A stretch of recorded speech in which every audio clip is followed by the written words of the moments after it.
Hey everyone, Harold Fisher here, anchor and host of the Daily Drum on WHUR. Welcome to yet another edition of HUR at Home Newsmakers on WHUR.com and all of our social media platforms.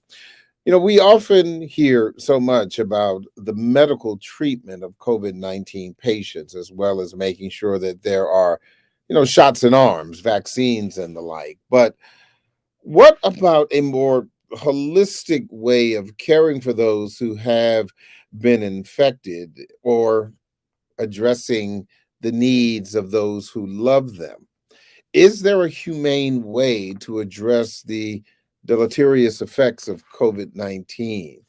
Well, Dr. Hassan A. Tetteh says yes, and he addresses it in a new book titled The Art of Human Care for COVID-19, and he joins us for HUR at Home Newsmakers. Doc, thank you so much for joining the conversation. I appreciate it. Thank you for the kind invitation, Harold. Appreciate visiting with you and your audience. Sure thing. This is a really novel approach. And I hope I got it right when I describe this as a more holistic way of dealing with the patients or the people who love them. Is that an accurate description? I think it's an absolutely accurate description.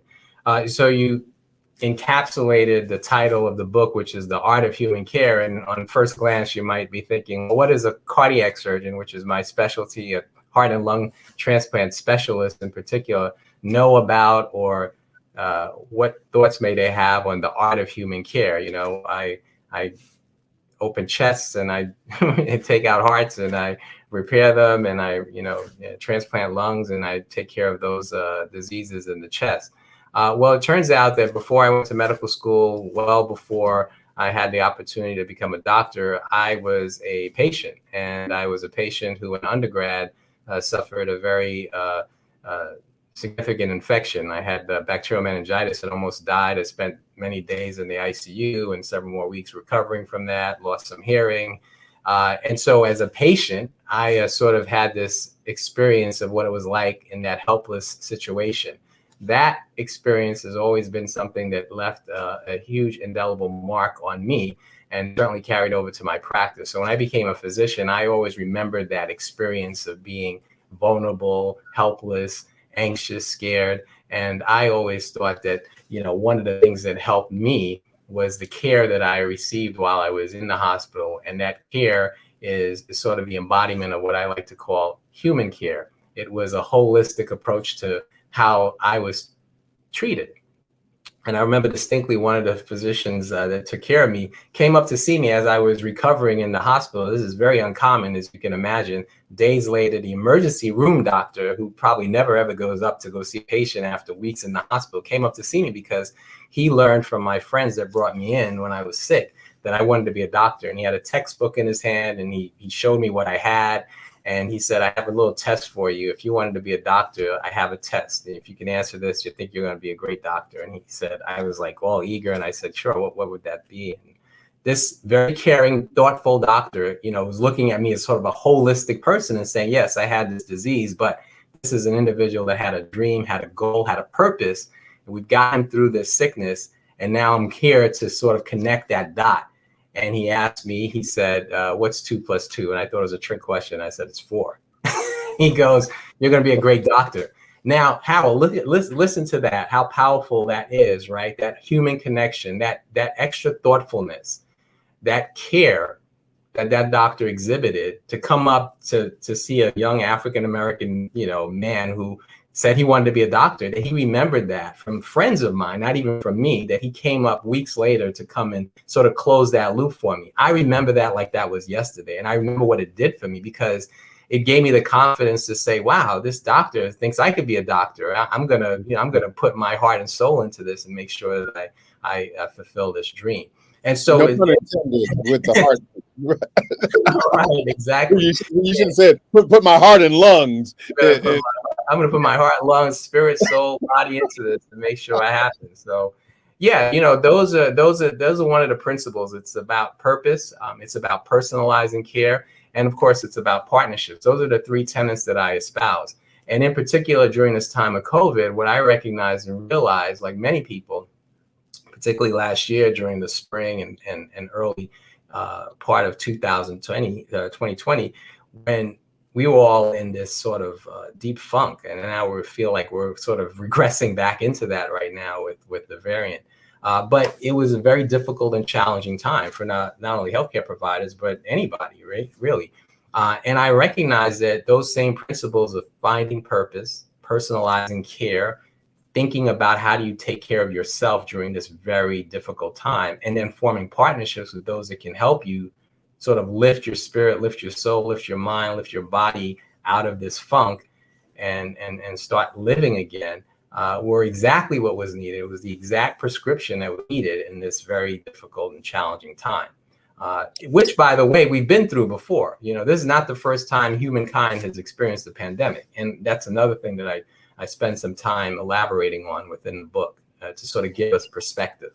But this sounds to me, from a layman's perspective, a more detailed, a more focused form of bedside manner. Mm-hmm. Yeah. And whether it is for a patient with COVID, or as I said in the beginning, the family members. Sure. And one of the things that we have seen, and we've seen this with nurses a lot, and excuse me, we haven't seen it so much with doctors because nurses really, as you know, have been at the forefront of this fight. But it seems that as it relates to those are the ones who have whether it's mythological or real have had this, they've worn the capes, and so is this book a treatise for doctors to say, remember where you came from in medical school, that bedside manner course, because COVID for many people is just so overwhelming that all you're trying to do is treat the disease and not the whole person? Yeah, Harold, that's an excellent question. And I was smiling because what you touched upon is something that, again, is inherent within the book's title. And again, to espouse that, the art of human care. What I like to talk about with all audiences, and I believe that this book and this tenet of human care is a philosophy that transcends just the audience of the nurse or the doctor or the clinical practitioner or provider. Because yes, in our health professions, we are charged with, we are employed to, and we are sort of taking the mantle of taking care of patients. But if you think about really, truly, where holistic care comes from, and think about the human, we are all human and we all need care.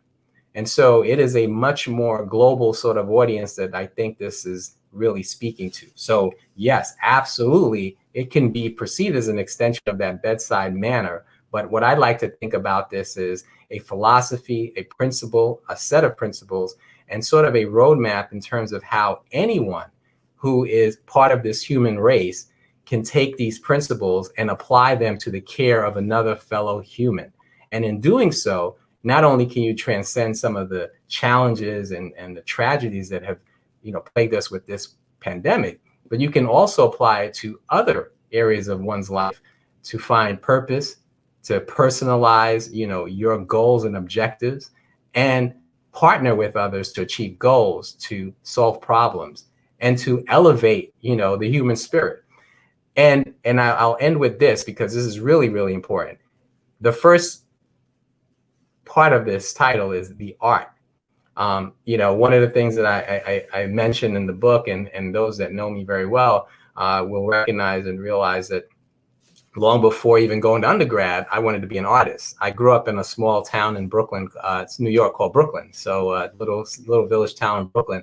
And when I was in high school, I used to be a graffiti artist, and I really loved art. I still love art. Okay, wait a minute. Okay, you said were you a graffiti artist or were you a tagger? Let's get that right. No, I was a true artist, and I got proof that I was a true artist because I got accepted to Art and Design High School. And for those that are alumni of Art and Design High School, and those that know about the institution, you know that you had to come up with a portfolio, you had to do a test, and I got in. So I believe that I had some artistic talent, or at least the school recognized that. Of course, my dad, at the time, who's now passed away, when I went to him with this proposal that I wanted to go to art school, and I had an option to go to science and engineering school, he said, nope, you're not going to go to art school, because being an immigrant, you're not going to make any money as an artist. So you're going to go to science and engineering school. So, be that as it may, I think it all worked out well. I do believe that, art is really a manifestation of communication, right? It's really something that speaks to all of us. And so there is art infused in this book. There's art infused in my principles, because what I believe art is making the connection. It's the creativity. It's the sort of first human language. Before we started probably having a full formal language, we drew pictures, we told stories. That's an artistic expression. It's part of being a human being, is communicating.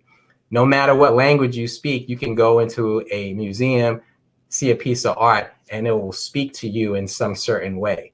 And that is, one of the very foundational elements of being human. And that is also infused in this principle of the art of human care. So there is science, there is art, but at its core, it's about taking care of humans and elevating the human spirit. Final question before I wrap this up. What do you hope the story of COVID will be when a cure is found, when it goes away, both, or one or the other? Very good question. People in your, in your professional culture, let's say. Yeah, I think that's an excellent question, Harold. And the way I would answer that is in the following way. I would say, let's look to history. Let's look to history to show us that we have endured pandemics since we've been recording history. This is not the first time, nor will it be, unfortunately, the last time that we will have a pandemic. They tend to impact the human race every 80 to 100 years. So we were about due for one at this point. And they fundamentally, all pandemics, when you look at them historically, you will find that they impact every aspect of human life, politically, economically, socially, and technologically. That's absolutely playing out in every dimension that I just aforementioned now. What one can take away from, in terms of your question, is like, what will we do in terms of emerging from this, whether or not there's a cure or a treatment, is that the human race will endure. That we will manifest the resilience that we have over time, over centuries, and survive. And not only survive, but we will elevate the race even higher. Through that resilience, we will come out stronger through just surviving this episode, this era and this period in life. And if you look at the great pandemics that have plagued humankind in the past, what has emerged is a human race that is more resilient, more creative, more ingenious.